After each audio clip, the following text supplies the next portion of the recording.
আজকের এই ভিডিওটি খুব স্পেশাল একটা ভিডিও আপনাদের জন্য।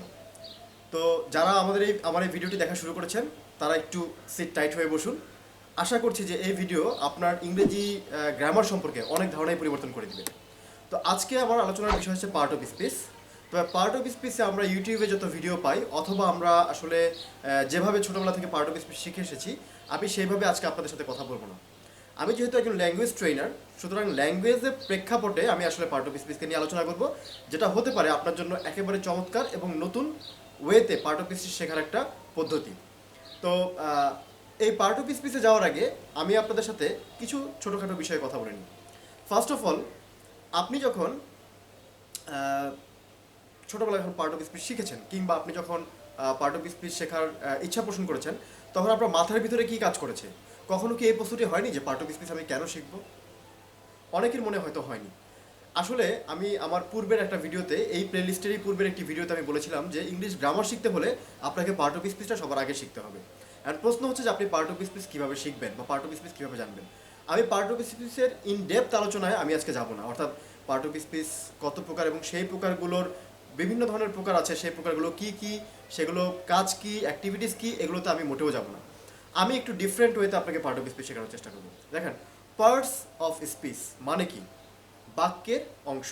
তার মানে বাক্যের ভেতরে যে সকল ওয়ার্ডগুলো আছে সেই সকল ওয়ার্ডগুলোকেই কিন্তু আমরা বলি হচ্ছে কি পার্টস অফ স্পিচ। এখন এই যে পার্টস অফ স্পিচ বা বাক্যের যে ওয়ার্ডগুলো আছে সেই ওয়ার্ডগুলোকে বাক্যের প্রয়োজনে, আমি আবারও বলছি, বাক্যের প্রয়োজনে আমি দুইভাবে ডিফাইন করব। যেটা আমি আমার রিডিংয়ের, আমার এই চ্যানেলে রিডিংয়ের উপরে যে ভিডিও আছে তার প্রথম ভিডিওতে বলেছিলাম যে একটি বাক্যের ভিতরে যে ওয়ার্ডগুলো থাকে সেই ওয়ার্ডগুলোকে আমরা দুটো ভাগে ভাগ করতে পারি। একটিকে আমরা বলতে পারি হচ্ছে কন্টেন্ট ওয়ার্ড, আর একটিকে আমরা বলতে পারি হচ্ছে স্ট্রাকচার ওয়ার্ড। কন্টেন্ট ওয়ার্ড হচ্ছে সেই সকল ওয়ার্ডগুলো যে ওয়ার্ডগুলো হচ্ছে একটি বাক্যের মৌলিক যে তথ্যগুলো বা মৌলিক ইনফরমেশনগুলো ধারণ করে।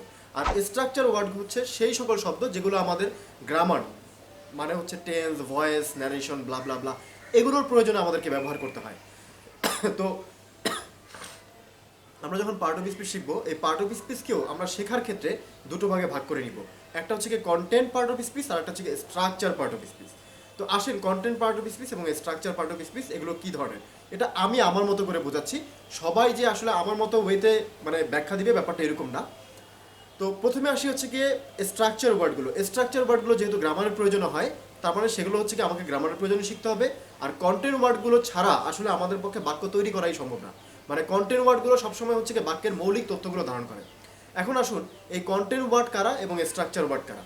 কন্টেন্ট ওয়ার্ড হচ্ছে পার্ট অফ স্পিচ, যেহেতু আমরা জানি যে 8 প্রকার। কি কি? Noun, pronoun, adjective, verb, adverb, preposition, conjunction এবং ইন্টারজেকশন। এই 8 প্রকারের মধ্যে 4 প্রকার, আবারও বলছি 4 প্রকার হচ্ছে কন্টেন্ট ওয়ার্ড, বাকি 4 প্রকার হচ্ছে স্ট্রাকচার ওয়ার্ড। তাহলে আমি যখন কন্টেন্ট আর স্ট্রাকচার ওয়ার্ডগুলোকে আলাদা করে ফেলতে পারবো, বা পার্ট অফ স্পিচের ভিতরে যখন এদেরকে দুই ভাগ করে ফেলতে পারবো, তখন আমি কোনটাতে বেশি গুরুত্ব দিব আর কোনটাতে একটু কম গুরুত্ব দিব সেটা কিন্তু আমার জন্য বুঝতে সুবিধা হবে। তো আসুন, মৌলিক তথ্য, পার্ট অফ স্পিচের মধ্যে মৌলিক তথ্য ধারণ করে যে 4 ধরনের পার্ট অফ স্পিচ বা যে কন্টেন্ট ওয়ার্ডগুলো, সেগুলো হচ্ছে নাউন, ভার্ব, অ্যাডজেক্টিভ, অ্যাডভার্ব। আবারও বলছি, noun, verb, adjective and adverb. এই 4টি হচ্ছে মূলত আমাদের যে কোনো বাক্যে কন্টেন্ট ওয়ার্ডের কাজ করে, বা এই 4টি পার্ট অফ স্পিচ মূলত যে কোনো বাক্যে মৌলিক তথ্যটি ধারণ করে। এবার আসুন যে স্ট্রাকচার ওয়ার্ড তাহলে কারা। স্ট্রাকচার ওয়ার্ড হচ্ছে বাকি 4টি, তার মানে হচ্ছে গিয়ে আপনার প্রোনাউন, প্রিপোজিশন, কনজাংশন, ইন্টারজেকশন। এই 4টি হচ্ছে মেইনলি আপনার স্ট্রাকচার ওয়ার্ড, বা আমাদেরকে এগুলো মেইনলি গ্রামার প্রয়োজনে বেশি করে শিখতে হয়। তো এখন এই প্রোনাউন, প্রিপোজিশন, ইন্টারজেকশন, কনজাংশন, আপনারা এই শব্দগুলো কিন্তু খুব কম, মানে সব মিলিয়ে হয়তো ইংরেজিতে 2 থেকে 250 বা 300 বা 350 মতো শব্দ হবে। তো আপনারা একটু কষ্ট করে যেটা করবেন, আপনাদের যে স্কুল লেভেলের যে বইগুলো আছে সেই বইগুলো থেকে এই ওয়ার্ডগুলোর লিস্টটা মুখস্থ করে ফেলবেন। এই ওয়ার্ডগুলোর ইন ডেপথে যাওয়া দরকার নেই। তার মানে প্রিপোজিশনগুলো কী কী, দেখতে কেমন, সেগুলোর মিনিং কী, এগুলো একটু শিখবেন। যাদের পক্ষে বই কালেক্ট করা সম্ভব না, বাজারে অনেক বই আছে, যাদের পক্ষে এই বইটা কালেক্ট করা সম্ভব না, তারা ইন্টারনেটে সার্চ দিতে পারেন, গুগলে সার্চ দিতে পারেন, list of prepositions, list of interjection, list of conjunctions, list of pronoun. এইভাবে লিখে যখন আপনি গুগলে যখন সার্চ দিবেন তখন এদের লিস্টটা পরে পেয়ে যাবেন, সেগুলোকে মুখস্থ করে ফেলবেন। এখন এই যে কন্টেন্ট এবং স্ট্রাকচার ওয়ার্ডের মধ্যে আমি এটাকে আরেকটু গভীরভাবে একটু আলোচনা করব। আমি কিন্তু প্রকার ভেদে যাচ্ছি না যে নাউন কয় প্রকার, কনক্রিট নাউন কি, অ্যাবস্ট্রাক্ট নাউন কি, এগুলোতে আমি যাচ্ছি না। এগুলোর উপরে অনেক ভিডিও ইউটিউবে আছে, সেগুলো দেখে নেবেন। আর আমাদের ভবিষ্যতে যদি ভিডিও হয় তাহলে সেগুলো তো আপনারা দেখতে পারবেন। আপাতত আজকে আমি এই আলোচনায় যাচ্ছি না। আমি আজকে আলোচনায় যাব হচ্ছে গিয়ে আমি শব্দগুলোকে আবার দুই ভাগে ভাগ করতে চাচ্ছি। প্রত্যেকটি শব্দকে আবার দুই ভাগে ভাগ করতে চাচ্ছি। একটি শব্দকে বলতে চাচ্ছি আমি রুট ওয়ার্ড, আরেকটি শব্দকে আমি বলতে চাচ্ছি হচ্ছে মডিফাইড ওয়ার্ড। রুট ওয়ার্ডটা কি আর মডিফাইড ওয়ার্ডটা কি? যেমন ধরেন আমার নাম হচ্ছে সাখাওয়াত হোসেন। সাখাওয়াত একটা নাউন, এটা কিন্তু একটা রুট ওয়ার্ড। কিন্তু এই নাউনটাই আবার মডিফাইড ওয়ার্ড হতে পারে। কেমন হতে পারে? যেমন একটা শব্দ বা একটা ভার্ব ধরুন হচ্ছে কানেক্ট, কানেক্টকে নাউন করা যায়, এটা হয়ে যায় কানেকশন। সুতরাং এই কানেকশনটা কিন্তু নাউন, এসেছে কোথা থেকে? ভার্ব থেকে। যেহেতু ভার্ব থেকে মডিফাই হয়ে এই শব্দটা এসেছে, এই কারণে এটা হচ্ছে একটা মডিফাইড ওয়ার্ড। তার মানে একই নাউনের ভিতরে আমি রুট ওয়ার্ডও পেতে পারি, মডিফাইড ওয়ার্ডও পেতে পারি। এখন মজার বিষয় হচ্ছে যে ইংরেজিতে এই 8 প্রকার পার্ট অফ স্পিচের ভিতরে যে 4 প্রকার part of speech structure word, তারা সবই মোটামুটি রুট ওয়ার্ড। তার মানে আপনি প্রোনাউন, প্রিপোজিশন, কনজাংশন, ইন্টারজেকশন, এরা মডিফাইড কোনো ফর্ম না। এদেরকে আপনি জন্মগতভাবে এভাবেই পেয়েছেন। এই কারণে আপনার প্রথম কাজ হচ্ছে, আবারও বলছি, আপনার প্রথম কাজ হচ্ছে স্ট্রাকচার ওয়ার্ডগুলোকে একটু কষ্ট করে মুখস্থ করে ফেলেন। 2 থেকে 250 বা 300 ওয়ার্ড আছে, এগুলো মুখস্থ করলে আপনার দেখবেন যে অনেক প্রবলেম সলভ হয়ে যাবে। তাহলে প্রথম আপনি স্ট্রাকচার ওয়ার্ডগুলোকে মুখস্থ করে ফেলেন। এরপর আমি আসি যে কন্টেন্ট ওয়ার্ডের মধ্যে আপনি কি করবেন। কন্টেন্ট ওয়ার্ডের মধ্যে যেগুলো জন্মগতভাবে কন্টেন্ট ওয়ার্ড মানে রুট ওয়ার্ড হিসেবে, কন্টেন্ট ওয়ার্ডের মধ্যে যেগুলো রুট ওয়ার্ড, সেগুলো আপনাকে রুট ওয়ার্ড হিসেবেই শিখতে হবে, মুখস্থ করে ফেলতে হবে। এগুলো আপনি কোনো মডিফাইড ফর্ম পাবেন না। যেমন আমি যদি বলি নাউন, আমার নাম যেটা আমি বলেছি সেটা হচ্ছে কি জন্মগতভাবে এভাবেই তৈরি হয়েছে এবং এভাবেই আপনাকে মুখস্থ করতে হবে। এরপরে যদি আমি আসি হচ্ছে কি ভার্ব, যেমন ইট, এটা জন্মগতভাবে এভাবেই তৈরি হয়েছে, আপনাকে ইট সরাসরি শব্দটা মুখস্থ করে ফেলতে হবে এবং তার মিনিংটা মুখস্থ করে ফেলতে হবে। আসে হচ্ছে অ্যাডজেক্টিভ, অ্যাডজেক্টিভের ভিতরে গুড, ব্যাড, এগুলো কিন্তু হচ্ছে কি জন্মগতভাবে এভাবে জন্মগ্রহণ করেছে, তাই এদেরকে আপনার ওভাবে করে শিখতে হবে। একইভাবে অ্যাডভার্ব, স্লো, ফাস্ট, এই শব্দগুলো কিন্তু আপনার জন্মগতভাবে ওভাবেই তৈরি হয়েছে, আপনাকে ওভাবেই শিখতে হবে। এখন আসেন এদেরকে মডিফাইডভাবে শেখা যায় কিনা। হ্যাঁ, মডিফাইড ওয়ার্ড আসলে আমি যে 4 প্রকার মানে পার্ট অফ স্পিচ বললাম, like noun, verb, adjective, adverb, এই 4 প্রকারের মধ্যে দুটো ভাগই আছে। একটা হচ্ছে রুট ওয়ার্ডও আছে, আর হচ্ছে মডিফাইড ওয়ার্ডও আছে। আর রুট ওয়ার্ডগুলোকে আপনাকে সরাসরি মুখস্থ করে ফেলতে হবে। আর এইটা আসলে মুখস্থ করার কোনো শেষ নাই, কারণ প্রতিনিয়ত আমাদের প্রচুর নাউন সৃষ্টি হচ্ছে। সেই নাউনগুলো আপনি সময়ের সাথে সাথে মুখস্থ করে ফেলবেন, সেটা আপনার জন্য ভালো। এখন আপনি কিন্তু মডিফাইডটাও শিখতে পারেন। মডিফাইডটা কিন্তু আমাদের রিডিং বা রাইটিংয়ের ক্ষেত্রে সবচেয়ে বেশি কাজে লাগে। আর মডিফাইডটা কেমন? যেমন আমি মডিফাইডে যদি একটা এক্সাম্পল দিই, একটা শব্দ হচ্ছে কানেক্ট। কানেক্ট একটা শব্দ যার অর্থ হচ্ছে সংযোগ করা। এই কানেক্ট শব্দটি কিন্তু একটি ভার্ব। এই ভার্বকে যখন আপনি মানে মডিফাইড করবেন, তখন সেটাকে অ্যাডজেক্টিভ, নাউন, অ্যাডভার্বে কিন্তু পরিবর্তন করা যায়। কিভাবে? কানেক্টের সাথে টিআইওএন যুক্ত করলে এটা হয়ে যাবে কানেকশন, যেটা হচ্ছে নাউন। কানেকশনের সাথে টিআইভি যুক্ত করলে এটা হচ্ছে কানেকটিভ, যেটা হচ্ছে অ্যাডজেক্টিভ। আবার এই কানেকটিভের সাথে এলওয়াই যুক্ত করলে কানেকটিভলি, এটা হচ্ছে অ্যাডভার্ব। তার মানে এটা সবগুলোই হচ্ছে মডিফাইড ফর্ম। একইভাবে আবার ভার্বকেও মডিফাই করা যায়। যেমন লাইট, লাইটকে যদি আমরা ভার্ব বানাতে যাই তাহলে হচ্ছে গিয়ে এনলাইটেন। কাউন্টারকে যদি ভার্ব বানাতে যাই তাহলে হচ্ছে এনকাউন্টার। এইভাবে করে আপনার কাজ হচ্ছে মূলত হচ্ছে গিয়ে প্রথমে রুট ওয়ার্ডগুলোকে মুখস্থ করে ফেলা, তারপরে মডিফাইড ওয়ার্ডগুলোর ক্ষেত্রে শুধুমাত্র ভার্বকে মুখস্থ করা। আবারও বলছি, রুট ওয়ার্ডগুলোকে মুখস্থ করে ফেলা। এখন রুট ওয়ার্ড কোথায় পাবে? প্রথমত স্ট্রাকচার ওয়ার্ড যেগুলো আছে, তার মানে হচ্ছে গিয়ে প্রোনাউন, প্রিপোজিশন, ইন্টারজেকশন, কনজাংশন, এগুলো সবই হচ্ছে রুট ওয়ার্ড।